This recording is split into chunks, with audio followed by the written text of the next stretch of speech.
On le sait, cette discussion entre Vladimir Poutine et Emmanuel Macron, elle s'est faite par téléphone. Oui, l'appel a été confirmé, par, l'Élysée, par l'entourage du président de la République il y a quelques instants. C'est ce que me disait, Noël Ly, c'est notre envoyée spéciale. Elle est au fort de Brégançon où se trouve le président de la République depuis la fin juillet, début août. Vous aurez noté que par rapport à il y a quelques jours, mardi, c'était l'appel avec Volodymyr Zelensky, Emmanuel Macron. Les médias, on avait été prévenus en amont, 2-3 heures avant, on était là avec Margot, sur ce même plateau et effectivement, on nous avait, dit: «Il y aura un coup de fil entre Emmanuel Macron et le président ukrainien». Là, on l'apprend Ce n'est après. pas du tout le cas aujourd'hui et encore, on n'a aucun détail sur ce qui s'est dit parce que pour l'instant, l'Élysée nous dit détail à suivre. Les informations qui filtrent qu'on a, c'est via cette déclaration relayée par l'agence France Presse ou encore par des médias, par le Kremlin. C'est tout. On n'a absolument rien d'autre. Donc effectivement, on va attendre de voir quelle est la position et quels sont les propos qui sont relayés, mis en avant par la France, par l'Élysée, par Emmanuel Macron. Mais effectivement, la seule information qu'on peut donner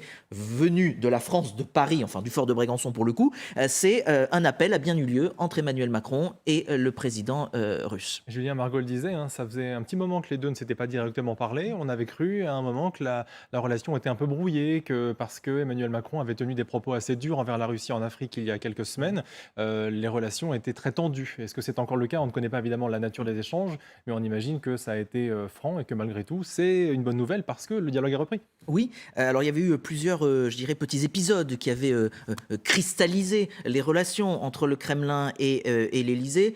Si il y a quelque temps, c'était un reportage qui avait été diffusé à la télévision où l'on voyait tous les échanges, j'allais dire, bilatéraux, tout ce qui avait été au cœur des discussions diplomatiques entre Emmanuel Macron et le président russe, ça n'avait pas beaucoup plu du côté de la Russie que tout cela soit diffusé, que ça filtre en l'occurrence. Et selon les derniers décomptes, alors ça remontait à quelque temps, mais je pense que ça n'a pas bougé, ce que nous avait communiqué l'Élysée. Dernier appel entre Emmanuel Macron et le président russe, c'était le 28 mai. Il y avait également le chancelier Scholz qui faisait partie de la discussion. Donc vous voyez, ça remonte à un bout de temps et dans le décompte depuis le début de la guerre, le 24 février dernier, c'est une dizaine de coups de fil qu'il y a eu entre Emmanuel Macron et Vladimir Poutine, alors qu'on était à peu près à moins de 30 entre le président ukrainien et Emmanuel Macron dans la même période. Donc ça montre aussi l'état des lieux, le besoin ou pas d'aller discuter avec Vladimir Poutine. Mais Emmanuel Macron l'avait dit dès le départ, il faut parler, il faut discuter avec Vladimir Poutine. Et c'est un des rares dirigeants, j'allais dire, internationaux, voire même européens,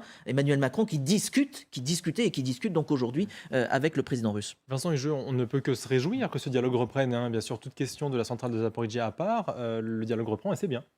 Oui, je pense que, comme souvent en géopolitique, nécessité fait loi. Encore une fois, Vladimir Poutine a dû faire le constat que la stratégie de la tension permanente était stérile, que par ailleurs, l'intention qui était prêtée de ce qu'on appelle un false flag, hein, le faux drapeau, c'est-à-dire d'imputer à l'Ukraine des provocations pour pouvoir justifier ensuite le maintien des dispositifs militaires. Tout ça, ça ne prend pas, ça ne marche pas. J'observe quand même si on ne peut pas instaurer à ce stade un lien organique entre les deux événements, que ça survient très peu de temps après ce sommet tripartite à Lviv, dans l'ouest de l'Ukraine, entre Volodymyr Zelensky, Antonio Guterres, le secrétaire général des Nations Unies, et le médiateur turc Recep Tayyip Erdogan. Ça a sans doute fait bouger les lignes. Et simplement, le diable se nichant toujours dans les détails, pour avoir couvert des activités de l'AIEA dans un pays comme l'Irak au temps de Saddam Hussein ou en Iran depuis lors, vous savez, une inspection de l'AIEA, ça obéit à une chorégraphie extrêmement fine, à un protocole extrêmement strict, et notamment sur un facteur qui est essentiel, c'est que, comme on dit dans les textes en anglais, les inspections doivent être unhindered, ça veut dire qu'elles doivent être sans entrave ni sans piège. Exemple typique, dans les moments de tension entre l'AIEA et Téhéran, et ben tout d'un coup, vous aviez des caméras de surveillance qui étaient en permanence dans les espaces de centrifugeuses, qui étaient désactivées. Où vous aviez une équipe d'inspecteurs qui découvrait que, ben non, tel site, qui faisait partie de son programme dûment négocié pendant des heures, voire pendant des jours, était tout d'un coup hors d'atteinte. Donc vous voulez, voilà, ça va être dans l'exécution, hein, on dit que la guerre est un art d'exécution, mais la paix aussi, ça va être dans l'exécution de cette inspection et ses conséquences que l'on pourra mesurer de la pertinence ou peut-être d'un double jeu de Poutine qui nous a quand même, qui en est assez familier depuis le début de ce conflit. Margot Haddad. Ça en dit long tout de même sur la personnalité de Vladimir Poutine, où on voit tout de même qu'il parle à celui qui lui tient tête et que c'est une habitude de Vladimir Poutine sur la scène internationale, celui qui a la main forte, celui qui arrive à imposer ses positions, et bien c'est un trait de caractère que Vladimir Poutine respecte. Il l'avait dit d'ailleurs par rapport à Erdogan en qualifiant leur relation, en disant que c'était un homme qui allait au bout de ses décisions et que quand il faisait quelque chose pour son pays, il le faisait à fond, donc jusqu'au bout. Et ça, il l'avait dit pour Erdogan. Et donc, ça montre d'une certaine manière que le fait que Emmanuel Macron, en Afrique, ait tenu tête en accusant la Russie de fermer le robinet à chaque fois du gaz et de l'énergie, eh bien, c'était tout de même un dialogue qui n'a pas totalement déplu, contrairement à ce qu'on aurait pu penser, mais qui aurait pu propulser Emmanuel Macron sur une sorte de stèle, en tous les cas, pour Vladimir Poutine, pour qu'il parle au leader le plus fort de l'Union européenne. Oui, c'est vrai, Général, c'est ce qu'on avait imaginé, que ce soit à court terme, ces déclarations d'Emmanuel Macron, quelque chose qui soit de nature à fâcher un peu Vladimir Poutine, mais que sur un moyen terme, finalement, ce soit effectivement de la respectabilité qu'il gagne pour pouvoir ensuite mieux discuter avec Poutine. Face à un autoritaire, il ne faut jamais faire preuve de faiblesse. C'est un principe qui est valable depuis des milliers d'années. Qui a l'air de se vérifier. Et qui se vérifie. Mais enfin, quand même, moi je suis un peu un joueur d'échecs, pas terrible, mais je suis joueur d'échecs. Les Russes le sont aussi, ce sont des grands joueurs d'échecs. Je voudrais bien savoir, Poutine vient d'avancer une pièce. Quelles sont les pièces qui vont après? Quelle est la stratégie qui est derrière? Parce qu'effectivement, ce que disait Vincent Hugeux, il attend pour voir. Il n'a pas avancé une pièce pour rien. Donc, il y a quelque chose derrière. Et ce n'est pas à un coup, c'est à 2, 3 ou 4 coups. Parce que Poutine, on ne l'a pas entendu sur ces questions-là depuis des semaines, pratiquement. Et là, d'un seul coup, il avance une pièce. Et nous, on dit, qu'est-ce qui se passe? Donc voilà, il faut commencer à imaginer quel peut être le deal. Parce que moi, je ne le vois pas à la date d'aujourd'hui. Il y en a un forcément. Et ce n'est pas d'ailleurs forcément celui qu'on voit tout de suite qui sera le plus pertinent. Mais il y a quelque chose derrière. Il y a une stratégie. Maintenant, il faut arriver à imaginer ce qu'il y a dans cette stratégie et quelle est-elle. Et ça va être vraiment l'objet des analystes. Quand Vladimir Poutine parle de catastrophe de grande envergure, ce risque en tout cas de catastrophe de grande envergure, il attribue cela au bombardement systématique du territoire de la centrale Vincent Hugeux. Là encore, c'est une manière de dire les bombardements, ça n'est pas nous, ça n'est pas la Russie, ça continue, c'est l'Ukraine. Alors, c'est le discours du Kremlin depuis le début, alors que des preuves absolument incontestables de mouvements à la fois de troupes et de mouvements de matériel militaire dans l'enceinte même du site nucléaire Energodar, donc près de Zaporijjia, ont été documentés dans une technique classique de déni de réalité permanent. On nous a expliqué que c'était en fait les Ukrainiens qui eux-mêmes tiraient sur leur centrale. Alors que, par exemple, il y a une ville sur l'autre rive du fleuve Dniepr qui s'appelle Nikopol, qui était la cible de tirs russes qui partaient de l'enceinte ou de la proximité immédiate de la centrale.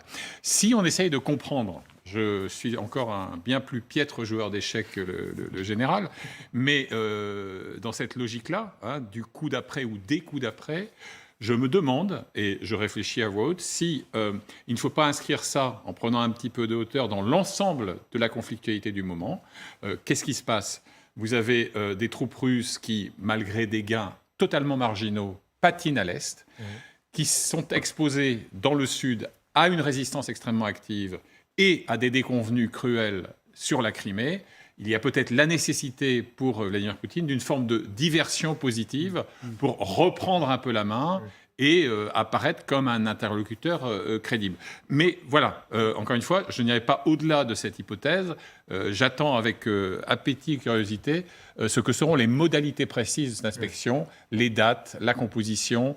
Est-ce que véritablement les inspecteurs de l'AIEA pourront conduire leurs recherches et leurs travaux d'expertise comme ils l'entendent? C'est là qu'on saura ce qu'est véritablement l'agenda caché de Poutine à cet instant. D'autant, Margot Haddad, que quand Vladimir Poutine parle bien sûr de catastrophes possibles à Zaporijjia, il dit ça pourrait conduire à la contamination radioactive de vastes territoires. Là aussi, on ne parle pas d'armes nucléaires, mais on continue d'agiter une peur avec le nucléaire.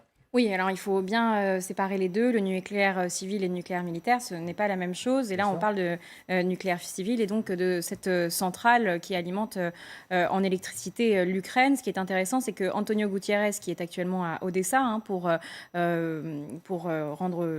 se rendre au port et puis inspecter les conteneurs qui doivent partir avec les céréales ukrainiennes, a dit à la presse aujourd'hui qu'il implorait la Russie de ne pas couper la centrale de Zaporijjia parce qu'il y avait tout de même des rumeurs qui avaient circulé ces 2 derniers jours concernant une potentielle coupure de la centrale de Zaporijjia de la part des Russes. Et même NBC News, la chaîne américaine, avait révélé que la Russie avait demandé aux ingénieurs ukrainiens de ne pas venir travailler aujourd'hui à la centrale de Zaporijjia.